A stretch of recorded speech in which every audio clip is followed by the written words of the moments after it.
Que o Mestre Jesus possa estar conosco, podemos dizer, o maior médium que a humanidade já conheceu, que possa nos auxiliar a entender esse tema dentro da proposta que o próprio título já nos indica, a mediunidade responsável. Então, que Jesus, que os benfeitores amigos possam nos ajudar a construir em nós as melhores condições para que possamos entender melhor esse tema, porque ele fará parte da nossa vida, da nossa existência. Quando nós falamos em mediunidade, a primeira obra que nós devemos pensar, estudar, é o Livro dos Médiuns, obra que foi editada em janeiro de 1861. E nela, Kardec vai dizer que a partir da sua experiência, a partir de todo o aprendizado que ele vivenciou, ele passa para nós, para a humanidade de todos os tempos, um guia seguro. Então, aquele que quer entender o fenômeno mediúnico, entender a mediunidade, entender as suas percepções, obrigatoriamente terá que começar os estudos lendo essa obra, o Livro dos Médiuns. Mas o que é mediunidade? Para abordarmos a temática da mediunidade responsável, nós temos que definir primeiro alguns conceitos, trazer algumas definições. E a primeira definição que nós temos que estabelecer aqui é o que efetivamente se trata a mediunidade.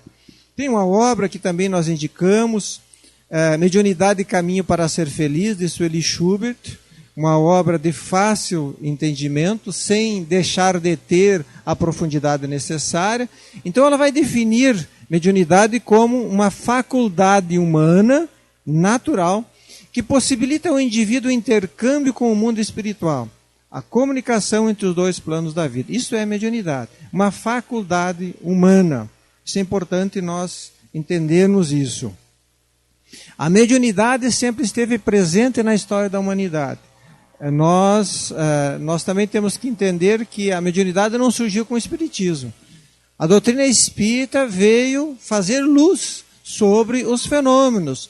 Aquilo que estava dentro do campo do misticismo, do extraordinário, do sobrenatural, a doutrina espírita veio, de alguma forma, mostrar que se encontra dentro dos fenômenos naturais.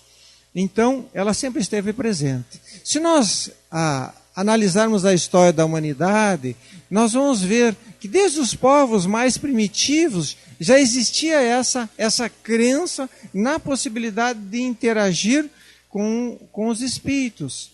As tribos primitivas acreditavam na possibilidade de interagir com seus antepassados. Se nós analisarmos as revelações das leis divinas, elas foram trazidas à humanidade através da mediunidade, a começar pelos 10 mandamentos que foram recebidos por Moisés, através de um fenômeno mediúnico.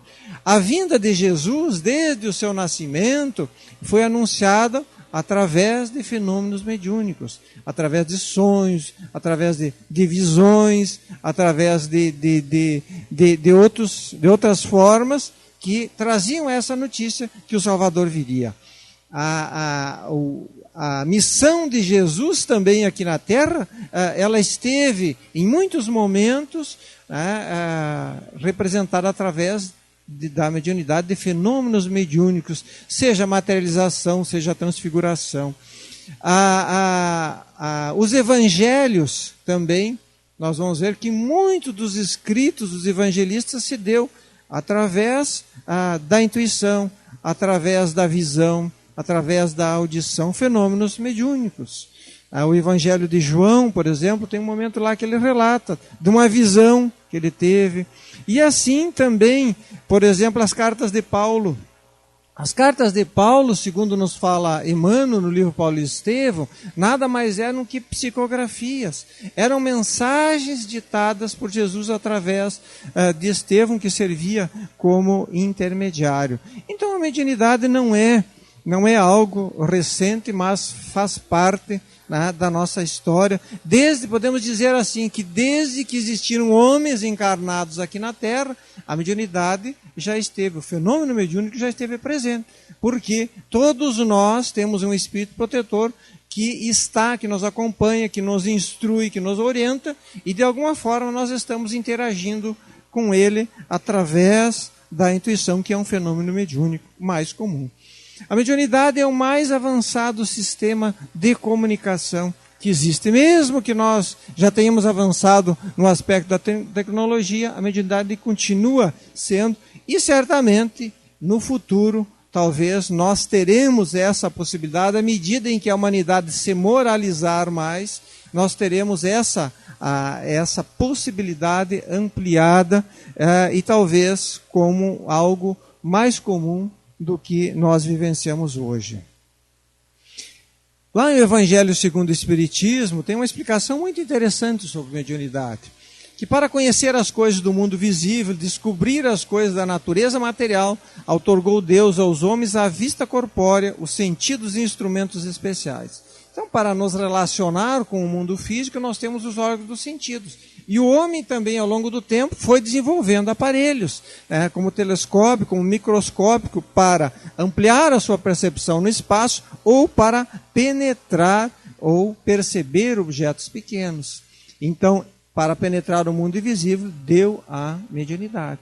Então, a possibilidade que nós temos de alguma forma, interagirmos com o mundo espiritual e termos algum contato, termos notícia desse outro plano. Também não falamos que através da mediunidade que a doutrina espírita foi revelada. Através do diálogo que Allan Kardec travou, através de vários médios, com espírito das mais variadas classes, que ele foi chegando, num determinado momento, à conclusão que ali estava tomando um corpo, que era uma doutrina que seria capaz de mudar a história da humanidade, de mudar as pessoas. O que é médium? Médium é aquele que é um intermediário. Ele é um instrumento. Para que aconteça o fenômeno mediúnico, há necessidade da existência do médium. Sem o médium, mesmo que ele seja inconsciente, não há possibilidade da existência do fenômeno mediúnico. No livro Nos Domínios da Mediunidade, de André Luiz, uma obra psicografada pelo Chico Xavier, essa obra nós vamos citar bastante daqui para frente, lá nós vamos encontrar registrado que no sentido mais amplo todos somos médiuns. Por que todos somos médiuns? Porque nós interagimos, no mínimo, com o nosso espírito protetor, que através da intuição nós captamos ideias, pensamentos, absorvemos sentimentos. Então todos nós somos médiuns.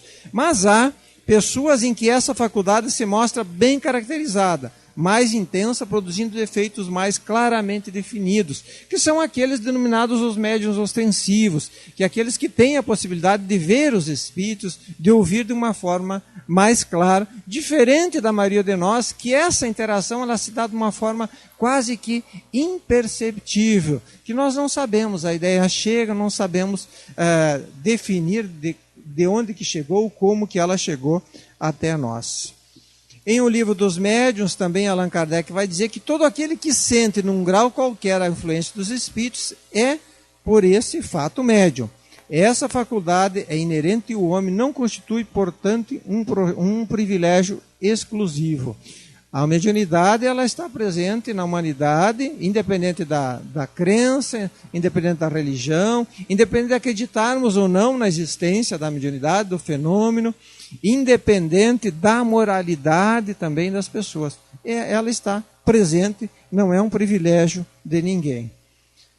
Todavia, continua Kardec, usualmente assim só se qualificam aqueles em que a faculdade mediúnica se mostra bem caracterizada e se traduz por efeitos patentes de certa intensidade. Então, ou seja, aqueles que nós comumente chamamos do médium ostensivo. O que então, isso é importante nós entendermos, o que então depende de uma organização mais ou menos sensitiva.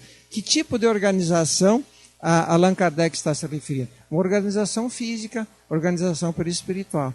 Isso significa que o médium vidente, aquele que vem com a missão da psicografia, ele já planejou isso. ele planejou no mundo espiritual e ele veio com essa faculdade, com esse dom, porque ele veio preparado para isso.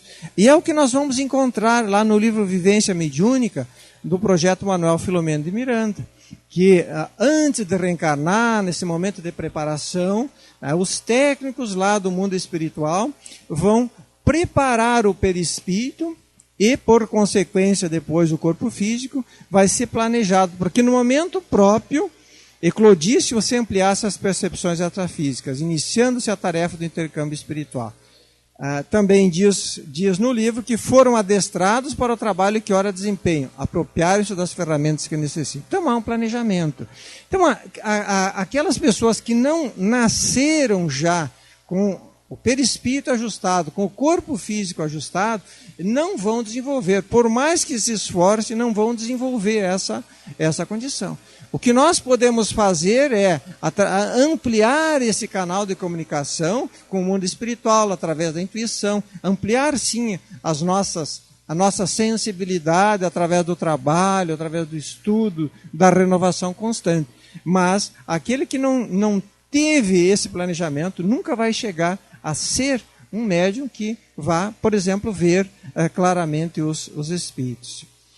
Para entender a mediunidade, tem um desenho que é bem interessante, que nos ajuda a compreender a questão do como é possível nós, encarnados, interagirmos com os desencarnados. Lá em O Livro dos Espíritos, na questão 135A, Allan Kardec vai observar que o ser humano, enquanto encarnado, é um ser complexo, formado de no mínimo de 3 partes essenciais fundamentais. Nós somos, na essência, nós somos um espírito. Nós somos um espírito que não teria identidade, não teria individualidade, se não fosse a questão, a presença em torno de si daquilo que Allan Kardec chamou de perispírito, que é o perispírito que nos dá a identidade, que permite o espírito ser identificado. Perispírito, em torno do espírito, que ele é uma condensação desse fluido cósmico universal, que é essa matéria-prima básica que existe no universo, em torno de um foco de inteligência ou alma. O perispírito nada mais é do que uma construção formada a partir das nossas vibrações mentais.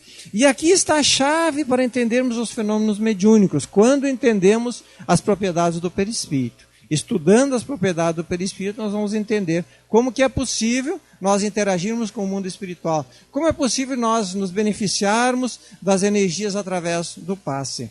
Então, é através do perispírito que nós nos comunicamos com os espíritos. Porque qual é a diferença entre um encarnado de um desencarnado? Apenas o corpo físico. Que nós utilizamos aqui porque nós precisamos, para interagir com a matéria, interagirmos aqui nesse mundo material. E os espíritos, os desencarnados, só não têm o corpo físico, mas têm o perispírito, como nós temos também. Então essa interação, essa ligação com os espíritos, essa comunicação se dá através do perispírito. Logo adiante nós vamos mostrar um desenho de como que funciona esse processo. Falando em mediunidade responsável, nós temos que entender o sentido da mediunidade, o objetivo da mediunidade, por que ela existe? Por que Deus permite que nós podemos nos comunicar com os espíritos dos desencarnados? E lá em O Livro dos Médiuns, no item 220, na 12ª questão, Kardec vai perguntar aos espíritos: com que fim a providência outorgou de maneira especial a certos indivíduos o dom da mediunidade? E Kardec se expressa assim. E os espíritos respondem que é uma missão, de que se incumbiram, ou seja, que aceitaram, e cujo desempenho os faz ditosos, são os intérpretes dos espíritos como os homens. E Kardec, então, não se satisfaz com essa resposta, que ele fica pensando, como também nós pensamos, como que se é uma missão, como que existem os médiuns que utilizam mal a faculdade, que não usam de forma responsável. E Kardec pergunta, se é uma missão, como se explica que não constitua privilégio dos homens de bem? Que as pessoas de má vida também têm essa possibilidade. E que semelhante faculdade seja concedida a pessoas que nenhuma estima merece, e que dela podem abusar, fazem mau uso. E aqui, essa resposta, ela é muito preciosa. Ela é muito importante para entendermos essa questão. A faculdade lhes é concedida porque precisam dela para se melhorarem, para ficarem em condições de receber bons ensinamentos. E é o que os espíritos normalmente dizem, que aquele que recebe uma mensagem, ele é o primeiro destinatário. Ele é o principal destinatário. Então, ele tem que se sentir nessa condição, que ele deve entender. Se não aproveitam da concessão, sofrerão as consequências. Jesus não pregava de preferência aos pecadores, dizendo ser preciso dar àqueles que não têm. Então, é uma faculdade, é um dom que o Espírito que reencarna traz com o objetivo de se melhorar, com uma ferramenta a mais, com uma possibilidade a mais de trabalho, de resgate e de renovação. Para que a mediunidade seja responsável, ela deve ser vivenciada, exercitada em determinadas condições. Isso também é fundamental nós pensarmos. Todos os dias, a experiência nos traz, em O Livro dos Médiuns, na introdução, a confirmação de que as dificuldades e os desenganos com que muitos topam na prática do Espiritismo se originam da ignorância dos princípios dessa ciência. Então aqui, a necessidade do estudo. Kardec, lá na introdução do livro, já está dizendo, necessidade de conhecer essa ciência, a necessidade de conhecer como que se dá esse processo de interação. E aqueles que não buscaram estudo, que buscaram uma prática, certamente vão encontrar dificuldades e vão encontrar se debater ante os desenganos. Porque primeiro o estudo, depois a prática. Primeiro é necessário entender como que se dá o fenômeno, para depois vivenciá-lo. No livro Nos Domínios da Mediunidade, aqui nós temos um desenho do projeto Imagem, e nós estamos vendo nesse desenho uma visão que a espiritualidade tem de uma reunião mediúnica. A presença dos encarnados e a presença dos desencarnados. André Luiz, nesse livro, ele caracteriza esse grupo como um grupo modelo. Um grupo que era tido pelos espíritos como referência, pela forma com que era conduzido o trabalho, pelo esforço que cada um dos seus componentes fazia para se conduzir, não só na reunião mediúnica, mas também na vida. E observa André Luiz usando um instrumento especial, que nós visualizamos aqui, uma espécie de óculos ampliado, e que ele consegue ver que da mente de cada um daqueles que estavam presentes, um pequeno sol a irradiar uma luz, e todos eles conectados com as esferas mais elevadas. Todos eles sintonizados entre si, porque alimentavam o mesmo propósito, o mesmo objetivo superior. Então, a necessidade de educar a mediunidade através de um grupo. Por quê? Uma pessoa sozinha, ela pode ser enganada, ela pode se iludir diante das suas percepções, ela pode se deixar, se tornar vítima de um processo de fascinação, de obsessão. Um grupo já é mais difícil. Então, a necessidade de vivenciar a mediunidade através de um grupo, porque ali vai estar o respaldo, a vibração dos outros companheiros encarnados, assim como também o suporte da espiritualidade, que é quem efetivamente conduz as reuniões mediúnicas.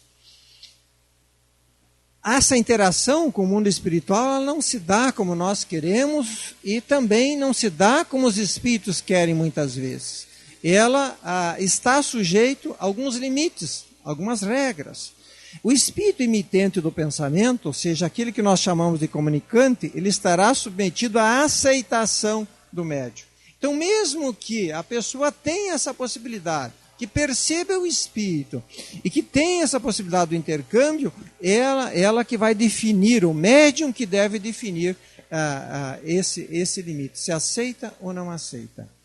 Também estará sujeito aos recursos e às interpretações do médium, que assim como na vida, cada um de nós vê os fatos e interpreta-os de alguma forma, o médium também pode se enganar com as suas percepções.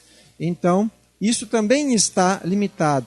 Mas, acima de tudo, depende da sintonia do médium com o espírito, com o receptor. Então, para que haja essa comunicação, ela não é simples como nós podemos imaginar, que qualquer um pode, do mundo espiritual, escrever. O espírito ele tem que estar em sintonia com o médium tem que captar o seu pensamento, captar a sua vontade. O que significa sintonia? Mentes perfeitamente entrosadas, perfeito entendimento, harmonia psíquica, compreensão, ressonância psíquica entre dois seres que nutrem pensamentos da mesma natureza. Em poucas palavras, pensamento, vontade e sentimento entrosados. Relatam que André Luiz permaneceu quase 2 anos junto com Chico Xavier, treinando para que ele pudesse, então, depois iniciar o seu trabalho da psicografia das obras, para que pudesse exatamente ajustar essa sintonia, em criar essa afinidade com o médium, para que ele pudesse desenvolver o seu trabalho. Então é importante nós analisarmos isso também. Aqui nesse desenho, do mesmo grupo que André Luiz estava visitando, o momento em que o dirigente encarnado iniciava o trabalho, as atividades, fazendo uma prece, e aí a ação da espiritualidade, do dirigente espiritual, auxiliando na sua fala, e ele, de alguma forma, já preparado para isso, através da leitura que fez antes, através da prece, ele elevou o seu padrão vibratório e pôde então captar do benfeitor espiritual o seu pensamento, as suas ideias principais, e André Luiz refere isso como perfeita assimilação de correntes mentais.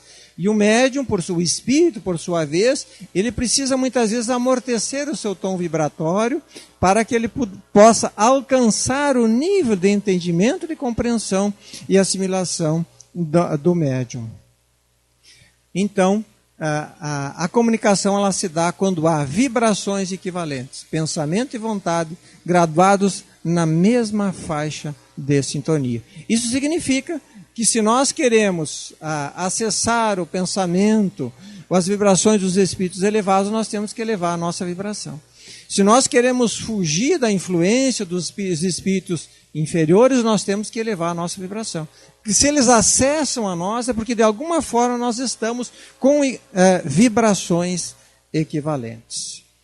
Também no livro Nos Domínios da Mediunidade, isso é importante nós analisarmos, reforça aquilo que nós falamos anteriormente, que a mediunidade ela depende, é uma faculdade humana que depende de uma predisposição orgânica, de uma organização preparada para isso. André Luiz, através do psicoscópio, analisando naquela reunião mediúnica o cérebro da médium Celina, que estava ali no momento em que ela se preparava para a atividade.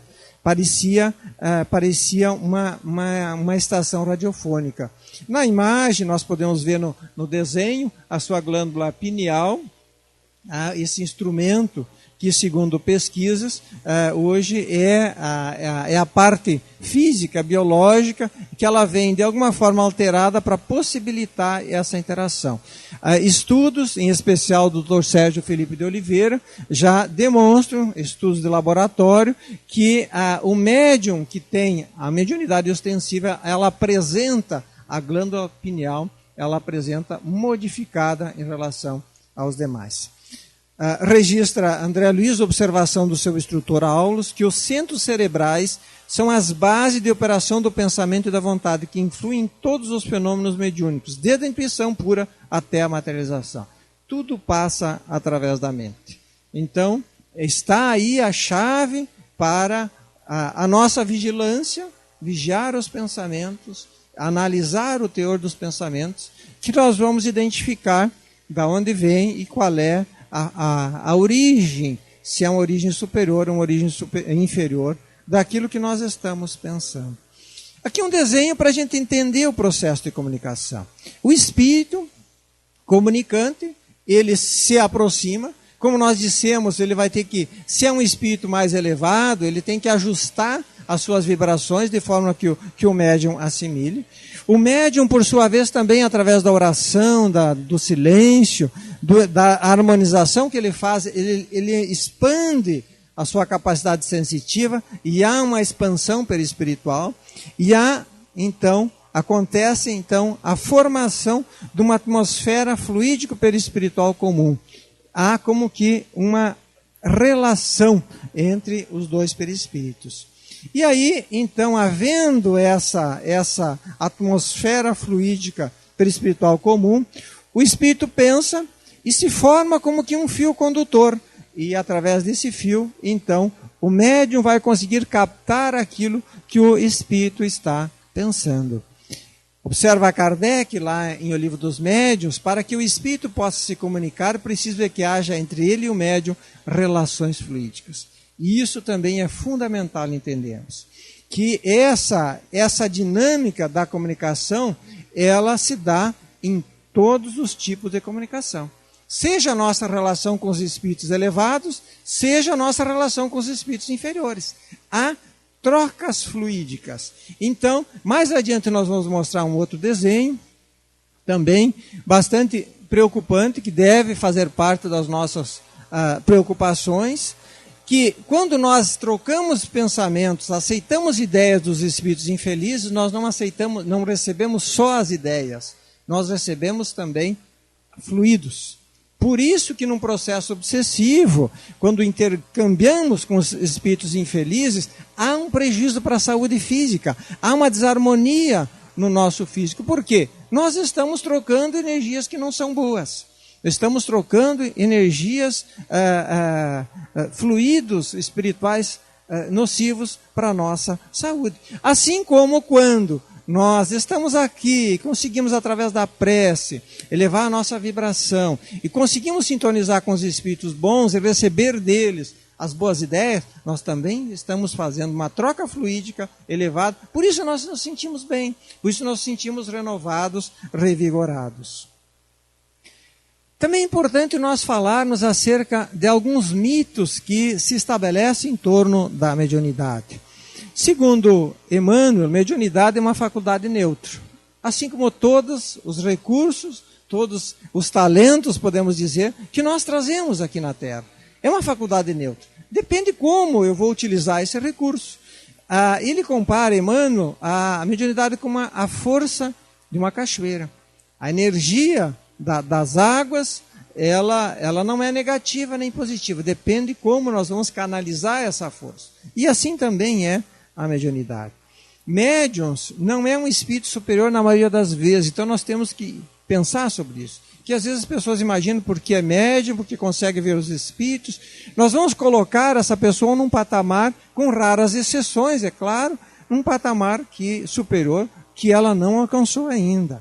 Não é um ser privilegiado, é um grande devedor em fase de reajuste espiritual, na grande maioria dos casos.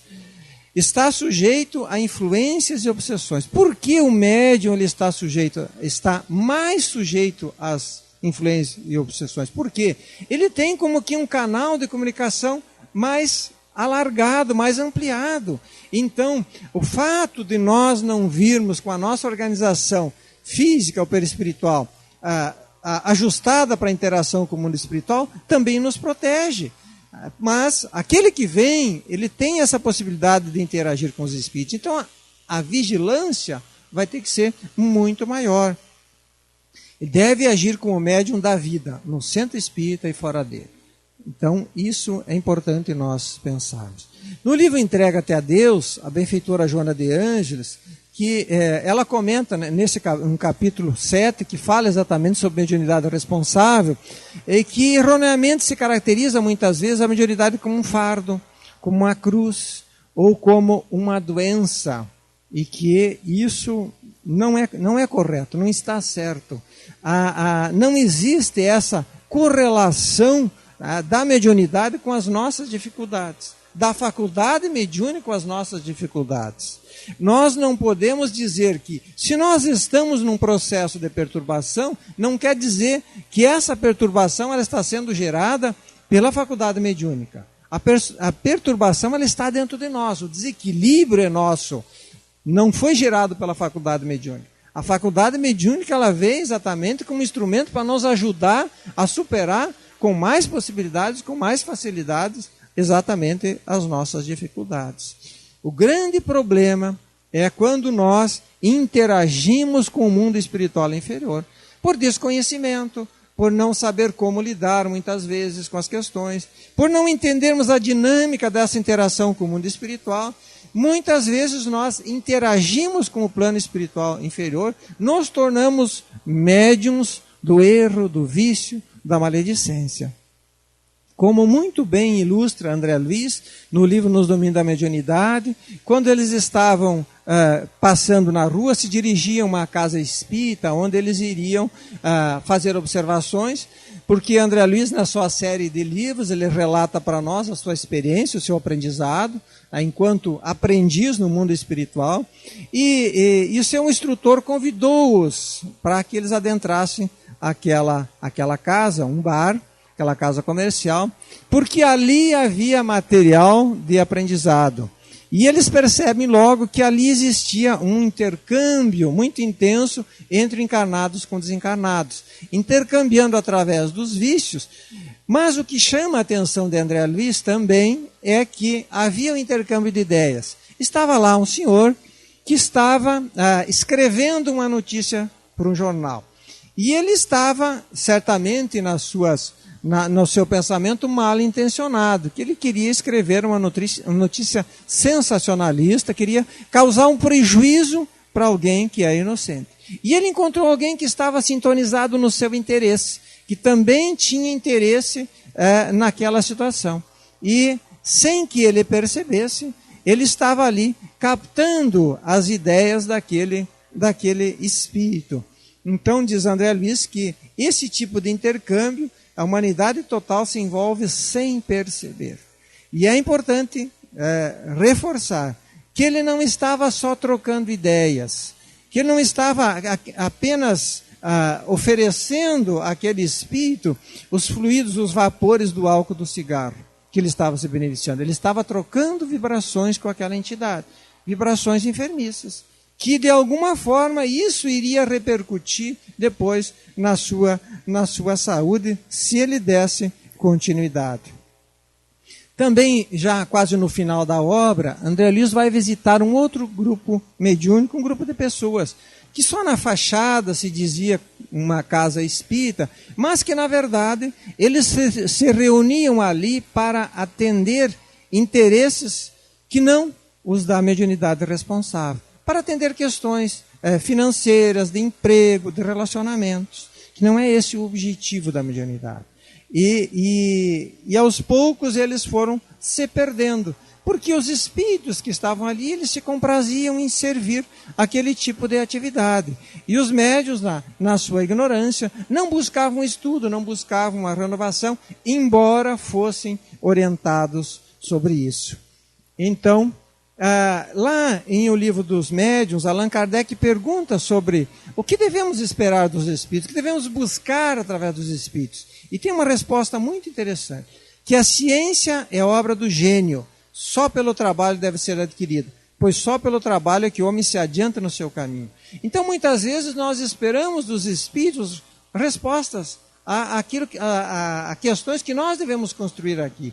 Aquilo que a nossa inteligência, que a nossa razão deve buscar. Nós esperamos dos espíritos. Esperamos que os espíritos venham fazer a parte que nos toca, que nos compete. Os espíritos estão ao nosso lado, eles nos ajudam. Mas nos ajudam de forma a nos ajudar, a nos estimular, para que pelo esforço, pelo trabalho, pela renovação, nós conquistamos as nossas metas, os nossos objetivos. O mundo espiritual já sabe a respeito de muitas coisas que nós buscamos aqui. Por exemplo, a cura para muitas doenças, já existe a tecnologia, a ciência no mundo espiritual. Mas por que os espíritos não vêm trazer? Primeiro, porque nós não estamos ainda num nível moral adequado de merecimento para isso. E segundo, porque é necessário que os homens de ciência, através da razão, através do trabalho, vão desenvolver esse conhecimento, desenvolver essas experiências, para que possamos nós nos adiantarmos através do trabalho, através do estudo. André Luiz pergunta a respeito daquele grupo que estavam ali, comercializando uma faculdade que deve ser exercida santamente, o que aconteceria com eles? Se eles continuariam assim por muito tempo? E o seu mentor, o seu instrutor vai dizer que a dor é o grande ministro da justiça divina. Quem foge ao trabalho sacrificial da frente encontra a dor pela retaguarda. O tempo benfeitor do trabalho é também o verdugo da inércia. A vida, com seus mecanismos de redenção, vai nos oferecer experiências muitas vezes. Quando nós estacionamos, não progredimos, ou viciamos as nossas forças, os nossos talentos, a vida vem, de alguma forma, nos mexer, nos movimentar, para que saímos daquele estado doentio. A benfeitora Joana de Ângeles, no livro Entrega até Deus, propõe que a mediunidade seja exercida como um mandato mediúnico, como foi o nosso grande exemplo encarnado aqui próximo de nós, o Chico Xavier. No livro Estudando a Mediunidade, Martins Peralva muito bem sintetiza o que significa um mandato mediúnico. O que requer? Bondade para atender a todos com carinho, discrição para guardar para si os dramas inconfessáveis daquele que auxilia. Porque o médium muitas vezes toma conhecimento de questões que ele tem que ter muita discrição para guardar apenas para si. Discernimento para saber ajudar os outros, para que os outros aprendam a se ajudar.